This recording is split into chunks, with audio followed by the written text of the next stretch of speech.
Kalau kita mau mengatakan sesuatu itu benar, atau mau orang lain percaya, perlu ada kesaksian dari 2 atau 3 sumber, 2 atau 3 orang. Sebagai contoh dalam kitab Ulangan, kalau hanya 1 orang yang nampak orang itu mencuri atau membunuh, itu tidak cukup. Tidak cukup untuk hakim untuk menjatuhkan hukuman mati atas orang, sebab saksi dia hanya 1 orang. Jadi ini rujukan Yesus. Yesus katakan, kalau hanya aku saja bersaksi tentang aku sendiri, hanya 1 orang saja, Yesus saja, itu tidak benar. Itu adalah dia macam meneguhkan apa yang tertulis dalam hukum Taurat, bahwa sesuatu yang benar atau boleh diterima harus didukung atau disokong oleh 2 atau 3 kesaksian. Dan Yesus memberi dalam bab 5 ini lebih daripada 2 atau 3, ada 4 atau 5 yang pastor mau masuk sekarang. Yang pertama di sini, coba kamu lihat, adalah Yohanes Pembaptis. Dia seorang nabi. Jadi kesaksian yang pertama, dan itulah begitu penting dalam prolog. Saudara masih ingat apa arti prolog dalam konteks Injil Yohanes? Itu adalah 18 ayat yang pertama, bab yang pertama Injil Yohanes. Disebut prolog. Itu adalah kata-kata pendahuluan atau kata-kata pengenalan akan kitab Injil Yohanes. Dan itu amat penting. Dalam prolog, ayat 1 sampai ayat 18 bab yang pertama, nama Yohanes Pembaptis disebut 2 kali. Sebab dia nabi, dia diutus oleh Allah untuk bersaksi tentang Yesus. Itulah Yesus merujuk bahwa Yohanes adalah saksi yang pertama. Kamu masih ingat waktu Yesus melewati satu tempat berhadapan dengan Yohanes Pembaptis, terus Yohanes Pembaptis mengatakan, inilah domba Allah, behold the Lamb of God. Yohanes Pembaptis yang bersaksi. Yohanes Pembaptis adalah abang sepupu, dia adalah saudara kepada Tuhan Yesus, sebab kedua Maria dan Elizabeth itu bersaudara. Saudara boleh baca dalam Injil Lukas bab yang pertama. Ibu kepada Yesus, Maria, sama ibu kepada Yohanes Pembaptis adalah sepupu, bersaudara. Jadi Yohanes Pembaptis bersaksi. Dan ini kenapa Yohanes layak menjadi saksi? Sebab di sini mengatakan, termasuk prolog, Tuhan Allah Bapa yang mengirim dia, mengutusnya, seperti Allah Bapa mengutus Yesus sebagai anak Allah ke dalam dunia ini. Demikian juga Allah Bapa mengutus Yohanes Pembaptis ke dalam dunia ini. Oke, pastor mau tanya supaya jangan kamu rasa terlalu berat sudah ini, sebab mungkin cara mengajar pastor ini memang berat ini. So firman Tuhan ini memang berat. Tapi saya mau tanya, ya ini tentang ini quiz lah supaya kamu relax sedikit. Coba kamu pikir, ini pelayanan Yohanes Pembaptis, berapa lama Yohanes Pembaptis melayani di Israel, di khalayak umum lah itu, berapa lama? Kalau Tuhan Yesus, kamu ingat berapa lama sebelum Yesus disalibkan di Bukit Golgota? Tapi pertanyaan pasti itu Yohanes Pembaptis. Coba kamu pikirkan itu, berapa lama?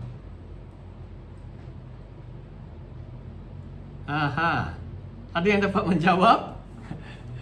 Inilah. Mungkin saya ada sebut juga dalam khotbah, tapi saya tidak haraplah semua orang ingat khotbah pastor ini, sebab pastor yang banyak kali berkhotbah, jadi mungkin kamu lupa sudah. Tidak ada orang berani. Ada yang mau volunteer menjawab berapa lama Yohanes Pembaptis? Bagaimana dia mati? Ada orang tahu? Yesus disalibkan, tapi Yohanes Pembaptis bagaimana dia mati? Bukan senang jadi hamba Tuhan. Oh, ya tidak. Ya, yang maksud pastor ini waktu dia mulai di Sungai Yordan, dia membaptiskan dalam kitab Injil. Berapa lama? Berapa tahun atau bulan? Oke, mungkin pastor mau jawab. Ya, Yohanes Pembaptis mati karena dipancung kepalanya, beheaded oleh mungkin itu anak kepada Raja Herodes. Raja Herodes yang coba membunuh waktu Yesus baru lahir. Itu cerita Christmas juga mengerikan, juga waktu Yesus lahir pun itu raja coba membunuh. Tapi dia ada 3 orang anak yang dilantik oleh kerajaan Romawi memerintah ini, dibagi kepada 3 daerah di negara Israel waktu itu. Tapi pastor bukan pergi ke sana. Cuma Yohanes Pembaptis mati karena dipancung kepala, sebab raja itu tidak tahan ditegur sebab dia kawin dengan istri kepada adiknya.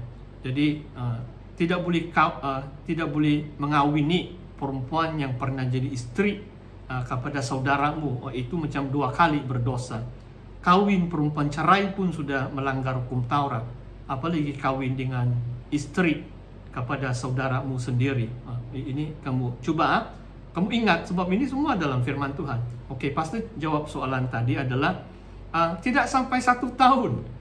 Yohanes Pembaptis, kalau ahli sarjana mengatakan, kalau kita mengkaji ini keempat Injil itu, macam tidak sampai 1 tahun. Di antara 6 bulan sampai 1 tahun saja pelayanan Yohanes Pembaptis.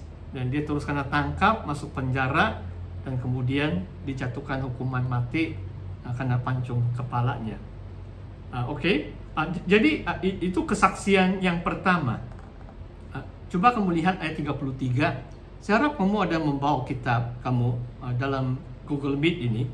So, pastor banyak merujuk kitab dan buku tafsiran. Coba kamu lihat ayat 33. Yohanes Pembaptis bersaksi tentang kebenaran. Kamu ingat, ini pastor pernah khotbahkan juga mungkin macam seminggu sebelum pilihan raya umum. Untuk apa aku dilahirkan? Merujuk kepada Yesus, Yohanes 18. Ada 2 alasan tuh. Ada 2 sebab Yesus bagi tahu Pontius Pilatus, wali atau pemerintah, wakil kerajaan Romawi waktu itu, untuk apa Yesus dilahirkan. Kamu masih ingat? Ini dalam kelas ini pasti kasih reminder. Yang pertama, untuk inilah aku dilahirkan, menjadi raja. Yesus lahir ke dalam dunia menjadi raja. Yang kedua adalah bersaksi tentang kebenaran. Dan kalimat yang sama tentang Yohanes Pembaptis. Yesus datang ke dalam dunia untuk menyatakan kebenaran yang ia dengar dari Bapa. Tapi Yohanes Pembaptis, panggilan atau pelayanan dia lebih kurang sama. Dia bersaksi tentang kebenaran. Jadi kenapa ayat ini penting, saudara? Sebab kadang-kadang bila kita baca riwayat atau pelayanan Tuhan Yesus, senang sih kita katakan, itu Tuhan Yesus. Itu Yesus, tapi kita ini manusia biasa. Tapi coba kamu lihat, sebenarnya panggilan kita pun lebih kurang sama, seiringan. Kalau Yohanes Pembaptis bersaksi tentang kebenaran, saya percaya kalau kita mengenal Tuhan dan memahami firman Tuhan, Tuhan panggil kita untuk bersaksi tentang kebenaran-kebenarannya. Itu yang pasti coba dorong kamu. Jangan kamu katakan itu hanya pelayanan Tuhan Yesus. Sebab manusia yang lain seperti Yohanes Pembaptis juga adalah saksi kepada kebenaran. Yang seterusnya, Yesus ayat 34, Tuhan tidak memerlukan kesaksian dari manusia, namun aku mengatakan hal ini supaya kamu diselamatkan. Ini mungkin dalam Injil Yohanes, kamu dengar ini baik-baik. Yohanes lain sedikit dari 3 Injil, kitab Injil yang sebelum Injil Yohanes, Matius, Markus, dan Lukas. Sebab Matius, Markus, dan Lukas itu lebih direct. Tapi Injil Yohanes ini banyak ini bahasa simbolik. Banyak lambang-lambang. Dan bagi saya pun nampaknya ada dia punya filsafat. Injil Yohanes coba mengatakan sesuatu. Coba kamu lihat ayat 34. Yesus tidak perlukan kesaksian dari Yohanes Pembaptis pun, dari manusia. Tetapi dia katakan, aku mengatakan seperti ini supaya kamu diselamatkan. Ini adalah untuk faedah pendengar atau manusia yang lain. Biasanya manusia yang lain, mereka perlu orang lain yang beritahu mereka. Ada macam pemimpin-pemimpin atau teman-teman yang lain, baru mereka percaya. Mungkin tidak tahu bagaimana pengalaman hidup saudara lah. Mungkin saya beri contoh. Kalau ada komen satu orang begini, atau seorang pengkhotbah itu, mungkin ada orang komen, dia pengkhotbah hebat tuh, bagus tuh dia punya khotbah begini. Kadang-kadang kalau kita tidak kenal itu pengkhotbah, kadang-kadang kita susah mau percaya. Tapi apabila ada teman-teman yang lain, betul itu, pendeta itu hebat tuh. Macam kalau 2-3 orang sudah teman-teman kita bagi tahu kita, orang itu bagus itu, kita semakin mau percaya sudah ini. Sebab beginilah keadaan manusia ini. Sebab kita macam dengar dari orang lain, baru kita percaya.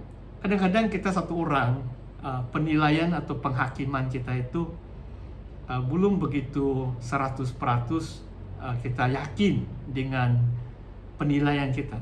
Tapi bila kita dengar orang lain cerita, itulah penting juga kita menilai apa yang orang lain katakan. Sebab kadang-kadang kalau beberapa orang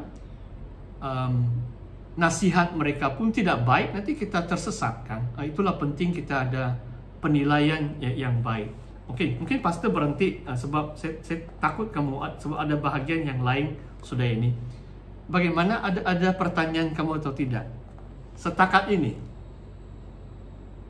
masih lagi Yohanes Pembaptis.